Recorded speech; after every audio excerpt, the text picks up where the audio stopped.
देखो digital marketing का concept क्या है, क्या आपको हर तरीके से चीज़ें कनेक्ट करनी आनी चाहिए। ये नहीं कि एक ही कोई प्रोसेस है जिस पे आप सीख रहे हो, उसी के प्रोसेस पे आप काम करते चले जा रहे हो। यहाँ पे आपको 2 से 4 ऐसे तरीके होते हैं जिससे हम एक चीज़ को कनेक्ट कर सकते हैं किसी चीज़ के साथ में। तो वो चीज़, हर चीज़ आपको आनी चाहिए। तो आप प्रैक्टिस करते रहो, बस इन चीज़ों को बार-बार रिपीट करते रहो, डिलीट करते रहो, रिपीट करते रहो। एक ना एक ऐसा ज़्यादा टाइम नहीं लगेगा, विदिन 2 और 3 वीक में आप इस चीज़ में मास्टर बन सकते हैं। ऐसा नहीं है कि मास्टर नहीं बन सकते। सो अपनी प्रैक्टिस बनाते रहिए, करते रहिए, कंटिन्यू करते रहिए practice. Hello everyone and welcome back again. So आज की इस वीडियो में हम ये सीखेंगे, या हम इस तरीके से देखेंगे कि किस तरीके से एक गूगल एनालिटिक को हम वेबसाइट से कनेक्ट करने वाले हैं। यानी कि GA4 ये इसका शॉर्ट नेम है, इसका। तो इसको हमने कनेक्ट करना है, वेबसाइट से कनेक्ट करेंगे। फिलहाल हमें अभी इसको वेबसाइट से कनेक्ट करना है, जो कि वेबसाइट है हमारी वर्डप्रेस पे बनी हुई है। तो अब जो गूगल एनालिटिक्स से हम इसको कनेक्ट करने वाले हैं, तो कम से कम 3 से 4 ऐसे ऑप्शंस और द वेज हैं जिनके थ्रू हम वेबसाइट को, गूगल एनालिटिक को एक दूसरे से हम कनेक्ट कर सकते हैं। लेकिन अभी यहाँ पे हम जो मेथड यूज़ करने वाले हैं वो है एकदम जो डायरेक्ट मेथड है, कि डायरेक्ट वे से हम किस तरीके से वेबसाइट को, गूगल एनालिटिक को, इसको हम कनेक्ट कर सकते हैं। बट यहाँ पे ये है कि सीधा सीधा है कि वेबसाइट को हमने कनेक्ट करना है, और यहाँ पे जो वेबसाइट है हमारी वो है वर्डप्रेस पे बनी हुई है, और इस पर हम GA4 को कनेक्ट करने वाले हैं। और आपको बिल्कुल सेम वही स्टेप्स फॉलो करने हैं। बहुत ज़्यादा आपको एडवांस लेवल पर नहीं जाना है अभी। आपको सिर्फ अपने बेसिक्स को क्लियर कर लेना है कि किस तरीके से कनेक्टिविटी हो रही है और किस तरीके से इसको यूज़ किया जाता है। तो चलो चलते हैं कि किस तरीके से यहाँ पे इसको हम कनेक्ट करने वाले हैं। सबसे पहले हमें अपनी एक वेबसाइट को पे चले जाना है जिस पे हम इसको कनेक्ट करने वाले हैं। ये वेबसाइट है, एक डमी वेबसाइट है, और इस पर हम देखते हैं कि किस तरीके से अपने GA4 को यानी कनेक्ट करते हैं। तो इसको हम सीधा सीधा लॉगिन कर लेंगे। यहाँ पे WP-admin आप यहाँ पे लॉगिन कर लेंगे। इसको सिंपल सा कॉन्सेप्ट है लॉगिन करने का। किसी भी वेबसाइट के पीछे WP-admin और आप इसको कनेक्ट कर लेना। तो अब यहाँ पे आपके सामने एक इंटरफेस, इस तरीके से इंटरफेस ओपन होगा, और यहाँ पे हम देखते हैं किस तरीके से वेबसाइट को डायरेक्ट ही हमने कनेक्ट करना है। तो इसके लिए हमने सबसे पहले वेबसाइट का डैशबोर्ड ओपन कर लेना है। अब इसके बाद हमें क्या चाहिए, गूगल एनालिटिक का कोड हमें चाहिए। तो हमें गूगल एनालिटिक को ओपन कर लेना है, गूगल एनालिटिक्स। और आप ध्यान देना, देखो बहुत से समटाइम्स क्या होता है कि गूगल एनालिटिक कई वेबसाइट्स पे लिखा हुआ होता है, तो हम कोई भी ओपन कर लेते हैं। आपको हमेशा analytic tool and solution for your business, आपको इस पर क्लिक कर लेना है। यहाँ पे क्लिक करने के बाद आप देखोगे कि किस तरीके से आप यहाँ पे साइन इन टू एनालिटिक्स, आपको इस पर क्लिक करना है। तो जब आप अपने गूगल एनालिटिक को ओपन करेंगे और उसको लॉगिन करेंगे तो आपके सामने ये वाला इंटरफेस आएगा। तो नॉर्मली आप यहाँ पे देखोगे कि इस तरीके से एक जो फर्स्ट इंटरफेस आपको मिलेगा, अकाउंट क्रिएट का ऑप्शन है, यहाँ पे एक प्रॉपर्टी का ऑप्शन है आपके पास। ठीक है, तो इन चीज़ों को भी ध्यान में देना है। ऐसा नहीं है कि चीज़ें आती तो हम ऊपर फोकस नहीं करते। अकाउंट क्रिएशन फर्स्ट होगा, सेकंड प्रॉपर्टी हम क्रिएट करेंगे, उसके अंदर बिजनेस की डिटेल्स डालेंगे। इसके बाद हम बिजनेस ऑब्जेक्टिव हम अपना चूज़ करेंगे कि हमारा ऑब्जेक्टिव क्या है, और डाटा कलेक्शन से बाद में जो लास्ट फाइनल स्टेप होगा वो एनालिटिक का प्रोसेस होगा, स्टेप होगा कि किस तरीके से वो डाटा कलेक्ट करेगा आपके वेबसाइट के। सो यहाँ पे हम अपना प्रॉपर्टी नेम है, यहाँ पे अकाउंट नेम हम डाल देते हैं कि किस नाम से हमने अपना एनालिटिक कनेक्ट करना है यहाँ पे। तो नमस्ते क्लिक है, हम इस नमस्ते क्लिक को हम यहाँ पे कनेक्ट कर देंगे। ये हमारा अकाउंट बन गया। दूसरा, इसमें कोई भी आपको इंटरफेस चेंज करने की ज़रूरत नहीं है, जैसा है वैसे ही आप यहाँ पे छोड़ देंगे। सेकंड आया था प्रॉपर्टी नेम रिक्वायर्ड। ठीक है, मेरी प्रॉपर्टी भी यही रहेगी जिस नाम से हम बना रहे हैं, नमस्ते क्लिक्स.in। तो ये हम चेंज कर सकते हैं। ठीक है, बाद में यहाँ पे टाइम जोन है, इस टाइम जोन को भी हम चेंज कर लेते हैं, बिकॉज इंडिया के अकॉर्डिंग हम इसे सेट कर लेंगे। एंड यहाँ पे डॉलर है, इसको हम INR या इंडियन रुपीज़ के अंदर हम इसको सेलेक्ट कर लेंगे।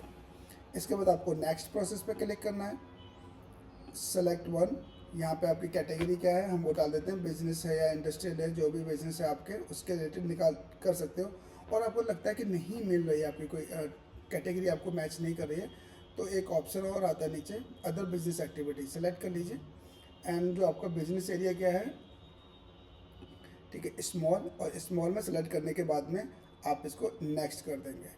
अब यहाँ पे ऑप्शन कह रहा है, देखो आ गया ना, बिजनेस ऑब्जेक्टिव चूज, हमने बिजनेस स्टाइल डाल दिया, प्रॉपर्टी क्रिएशन भी हो गया। अब आगे हम बिजनेस ऑब्जेक्टिव पे, तो यहाँ पे हम लीड क्रिएट करेंगे, डाटा से ड्राइव से ये भी डाटा हमें ट्रैक करना है। Measure action that indicate potential customer, analysis, optimize sales, है ना, understand web and the web traffics, ये भी हमें एनालाइज करना है, सजेशंस भी करना है। अगर आप इस फाइनल वाले ऑब्जेक्टिव को भी चूज़ करते हो, राइट, तो इसमें क्या होगा, जैसे आप इसको चूज़ करोगे तो बाकी के जो ऑप्शन है ना वो अनचेक हो जाएंगे, फिर आप उनको कैलकुलेट मेजर नहीं कर पाएंगे। इसलिए आप इसको हटा के इन सबको आपको कलेक्ट कर लेना है और इसके बाद में आप सेलेक्ट कर लेना है। दूसरा, यहाँ पे आप जो सर्विसेज है इसको आप एक्सेप्ट करेंगे और यहाँ पे आई एक्सेप्ट इट। इसके बाद में देखो अभी यहाँ पे 3 ऑप्शंस आपके सामने अवेलेबल है। 3 ऑप्शंस का मतलब क्या है कि देखो यहाँ पे या तो वेब का ट्रैफिक आ रहा है, ठीक है, यहाँ पे आप एक एंड्रॉयड का ऑप्शन आ रहा है और एक iOS का ऑप्शन आ रहा है। अभी फ़िलहाल हम जो काम कर रहे हैं वो किस पे काम कर रहे हैं, वो वेबसाइट पे काम कर रहे हैं। यहाँ पे हम एप्लीकेशंस पे काम नहीं कर रहे हैं, जिससे क्या होगा, हमारा एप्लीकेशंस इस तरीके से काम नहीं करेगी। वेबसाइट का डाटा हमें कलेक्ट करना है, वेबसाइट के यूजर्स को हमें ट्रैक करना है, तो इसलिए हम अभी वेबसाइट पर ही काम करने वाले हैं। तो आप क्लिक करेंगे हम वेबसाइट्स पे। स्किप और नाउ कर सकते हो, लेकिन चूंकि हमें कनेक्ट करना है तो स्किप करने का कोई ऑप्शन नहीं मिलता। डाटा स्टार्ट डाटा कलेक्टिंग, तो वो तभी कलेक्ट होगा जब हम कनेक्ट कर पाएंगे। तो वेब पे क्लिक किया, यहाँ पे हम अपनी वेबसाइट का नाम डाल देंगे जो है .in। अब देखो बहुत लोग क्या करते हैं कि जैसे वेबसाइट का नाम हमने यहाँ पे कॉपी किया और यहाँ से कॉपी करने के बाद आप इसको एज इट पेस्ट कर देते हो, ठीक है, यहाँ पे पेस्ट कर दिया। तो आप ध्यान देना कि यहाँ पे आपका ना HTTPS ऑलरेडी यहाँ पे आगे कनेक्टेड है, HTTP और HTTPS, ठीक है। तो यहाँ पे आपको HTTPS ही रखना है और इसको स्लैश को रहने दे सकते हैं और यहाँ पे अपना वेबसाइट का नाम आप डाल दीजिए जो आपकी प्रॉपर्टी है, ये डाल दिया और स्ट्रीम नेम भी हमने यही डाल दिया, ठीक है। अब यहाँ पे क्या क्या मेजर करेगा, देखो पेज व्यू है, स्क्रॉल डाउन को भी करेगा, आउटबाउंड क्लिक्स को भी करेगा, फाइल डाउनलोड है उसको भी वो ट्रैक करेगा, बहुत सी ऐसी सारी चीज़ें जिनको वो ट्रैक करेगा। तो नाउ इसके बाद हम करते हैं इसको कंटिन्यू, क्रिएट एंड कंटिन्यू पे क्लिक कर देना। जैसे आप क्रिएट एंड कंटिन्यू पे क्लिक करेंगे आपके सामने एक नया ऑप्शन आ जाएगा इस तरीके से और आपको इस पर क्लिक कर देना। अब इट्स लोडिंग और क्लिक किया और क्लिक करने के बाद में आपके सामने ऑप्शंस पूछेगा इंस्टॉल वर्डप्रेस और इंस्टॉल द मैनुअली। इसका कंसर्न क्या है कि देखो आपके यहाँ पे वर्डप्रेस ही क्यों दे रहा है, बाकी वो किसी की वेबसाइट को तो दे नहीं रहा कि HP PHP बुला बुला, चूँकि हमारी जो वेबसाइट है उस पर वर्डप्रेस ही ऑलरेडी इंस्टॉल्ड है, इसलिए यहाँ पे वर्डप्रेस का ऑप्शन वो दे रहा है। तो बाय डिफ़ॉल्ट इससे भी हम कर सकते हैं, है ना, बट हमें यहाँ पे क्लिक करना है, हमें ना इंस्टॉल मैनुअली करना है। हर चीज़ अभी हमारे कंट्रोल में रहेगी, हम कुछ भी एडिट करना है हम एडिट कर सकते हैं, हमको रिमूव करना है हम रिमूव कर सकते हैं और फिर से हम इसको इंस्टॉल कर सकते हैं। तो कॉन्सेप्ट यही है कि चीज़ें अपने कंट्रोल में रखें हम तो ज़्यादा बेहतर है। ओके, सो आई होप यहाँ तक आपको चीज़ें क्लियर हो रही होगी। सो मोर ऑप्शन पर क्लिक करके देख सकते हैं use a Google tag you already have, यानी कि अभी हम कर नहीं रहे उस चीज़ को, बाद में करेंगे।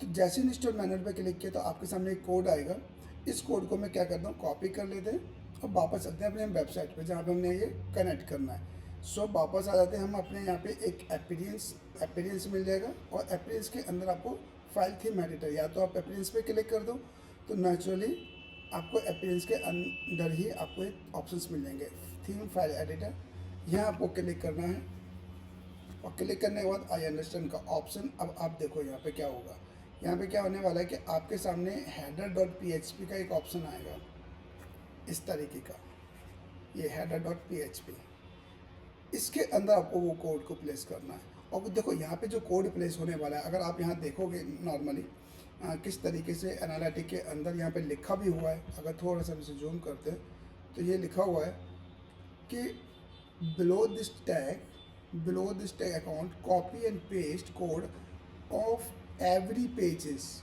of your website immediately after the head, जहाँ हेड स्टार्ट हो रहा है आपका, ठीक है, जहाँ पर आपका हेड स्टार्ट हो रहा है वेबसाइट के अंदर, और उसके अंदर देखो 2 तरीके से काम होगा, आपका हेड स्टार्ट होगा और वेबसाइट के अंदर यहाँ कोड होगा और इसके बाद में आपका हेड क्लोज हो जाएगा।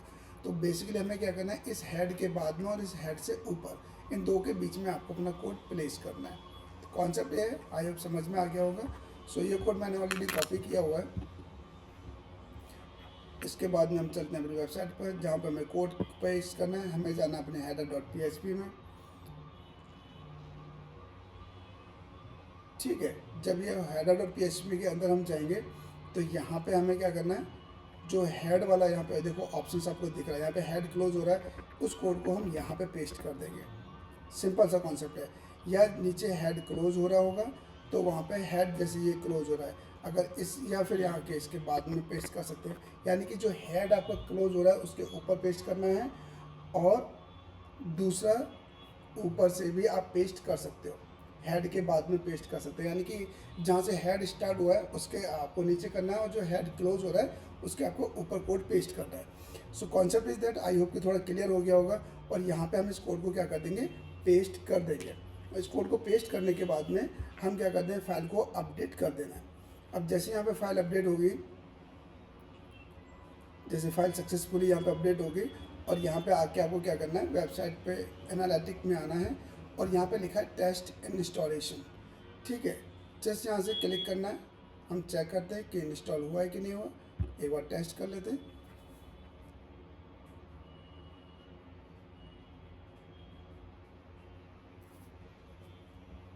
ठीक है, your Google tag was not found on name clicks. ठीक है, and try again the email instruction letter.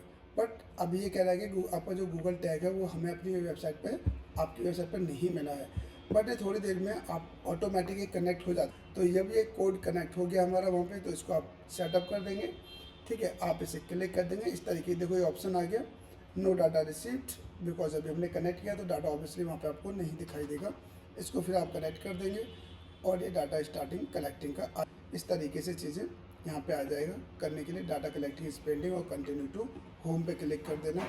और जैसे आप कंटिन्यू टू होम पे क्लिक करेंगे, आपके सामने ये इंटरफेस आ जाएगा, और यहाँ पे आपको अपने एक्टिव यूजर, इवेंट की इवेंट, न्यू यूजर कितने हैं, ये सारा का सारा डैशबोर्ड आपका कनेक्ट होगा, आपको यहाँ पे शो होता रहेगा। सो इस तरीके से एक वे है कि किस तरीके से गूगल एनालिटिक को वेबसाइट से हम कनेक्ट करते हैं। यानी कि नेक्स्ट वीडियो में हम ये देखेंगे कि किस तरीके से दूसरे जो हमारे पास प्रोसेस है, जो अदर्स वे हैं, उनके साथ में किस तरीके से हम गूगल एनालिटिक को वेबसाइट से हम कनेक्ट कर सकते हैं। देखो, डिजिटल मार्केटिंग का कॉन्सेप्ट क्या क्या, आपको हर तरीके से चीज़ें कनेक्ट करनी आनी चाहिए। ये नहीं कि एक ही कोई प्रोसेस है जिस पे आप सीख रहे हो, उसी के प्रोसेस पे आप काम करते चले जा रहे हो। यहाँ पे आपको 2 से 4 ऐसे तरीके होते हैं जिससे हम एक चीज़ को कनेक्ट कर सकते हैं किसी चीज़ के साथ में। तो वो चीज़, हर चीज़ आपको आनी चाहिए। तो आप प्रैक्टिस करते रहो, बस इन चीज़ों को बार बार रिपीट करते रहो, डिलीट करते रहो, रिपीट करते रहो। एक ना एक, ऐसा ज़्यादा टाइम नहीं लगेगा, विद इन 2 और 3 वीक में आप इस चीज़ में मास्टर बन सकते हैं। ऐसा नहीं है कि मास्टर नहीं बन सकते। सो अपनी प्रैक्टिस बनाते रहिए, करते रहिए, कंटिन्यू करते रहिए प्रैक्टिस। और आई होप कि विद इन 1 और 2 वीक्स या 3 वीक्स ऐसा होता है कि आप इस चीज़ में एकदम परफेक्ट हो जाएंगे। ठीक है, सो पर इससे depend on your practice. So I hope आपको ये कॉन्सेप्ट थोड़ा क्लियर हुआ होगा। ठीक है, प्रैक्टिस करो इस प्रोसेस पे, दैन इसे डिलीट करो, प्रैक्टिस करो, एंड मिलते हैं एक नई वीडियो में एक नई प्रोसेस के साथ में। Till then bye bye.